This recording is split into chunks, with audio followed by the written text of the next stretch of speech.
మీకు ఎట్లా ఉంటుంది, మీరు ఒక్కొక్క స్లైడ్ చూపిస్తూ ఉంటే డబ్బులు వరుసగా ఉంటాయి. మీరు చూడండి, చిన్న నా జీవితంలో నేను ఇప్పుడు దాకా నేను ఇన్ని 100 కోట్లు సంపాదించాను. లాస్ట్ నేను 10 years నేను కూర్చోబెడితే లాస్ట్ నేను సినిమాలు వచ్చినప్పటి నుంచి సినిమాల్లో నేను సంపాదించింది దాదాపు 100 పైన కోట్ల ట్యాక్స్ కట్టుంటాను.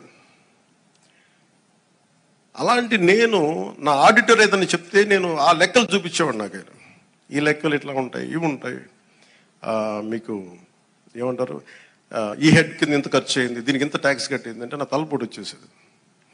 ట్యాక్స్ ఎంత కట్టాలో చెప్పండి అనేవాడు. నేను నా జీవితం మొత్తం మీద పంచాయతీరాజ్ శాఖ అకౌంట్ల మీద కూర్చుంది నా పర్సనల్ అకౌంట్. 20 సంవత్సరాల నుంచి పైన నుంచి పనిచేస్తా ఉన్నాను. నా అకౌంట్స్ ఇప్పుడు దాకా నా ఇన్ని లెక్క నా ఆడిట్తో కూర్చున్నదే నా అకౌంట్లో చూసుకుంది గంటన్నర ఉంటుంది, 2 గంటలు ఉంటాయి మ్యాక్సిమం. ఏది నేను చెప్పి లాస్ట్ 20 years నుంచి నేను అడిగి ఒకటే ప్రశ్న, ఎంత ట్యాక్స్ కట్టాలి, కట్టేయండి, ఇచ్చేయండి. కానీ ప్రజల డబ్బుకి వచ్చేటప్పటికి నేను మొత్తం కూర్చున్నాను. 4 గంటలు ఒక్కొక్క సెషన్లో కూర్చుంటే ఇక్కడ 3,000 కోట్లు పోయింది, ఇక్కడ 400 కోట్లు. అంటే ఆ ఫిగర్ నేను ఆడిటర్ కాదు, గుర్తుపెట్టుకునే ఆడిటర్ కాదు నేను. అలా కాదు, వాళ్ళు ఏంటంటే ఇష్టారాజ్యంగా పనులు అవ్వలా. నేను అడిగాను, రోడ్లు వేసారా ఇక్కడ అన్నాను. రోడ్లు వేసారా, మనం కరెక్ట్ చేసుకోవాలి. మన స్టేట్మెంట్ స్లోగన్ కంటే కూడా తప్పులు ఎక్కడ జరిగినాయి, తప్పులు భవిష్యత్తులో ఎలా జరగకూడదు, మనం ఎలా చేయకుండా ఉండాలి, దీని మీద పెట్టింది.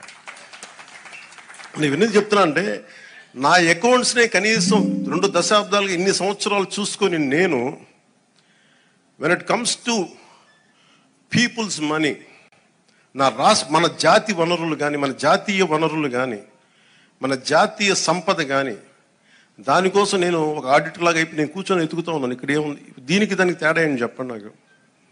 ఈ 100 కోట్లు ఎటు వెళ్ళింది, ఈ మార్కెట్ యార్డ్ నుంచి ఎందుకు డబ్బులు తీసుకున్నారు, దీనికి ఏంటి, ఇట్లా అడుగుతుంటే పాప అధికారులు కూడా ఇబ్బంది పడతాం. నాకు అర్థమవుతుంది. నేను చెప్పాను, అసలు మిమ్మల్ని సాధించడానికి కాదండి, మన ప్రజలకి రేపొద్దున అసెంబ్లీలో నన్ను అడిగినా కానీ, రేపొద్దున ఎక్కువ నేను పబ్లిక్ మీటింగ్స్ చెప్పినా కానీ నేను మీకు అకౌంటబిలిటీ అని చెప్పాను, మీకు అదే అకౌంటబిలిటీ అని తీసుకొస్తున్నాను. మా వీడియో మీకు నచ్చినట్లయితే please like, share and subscribe.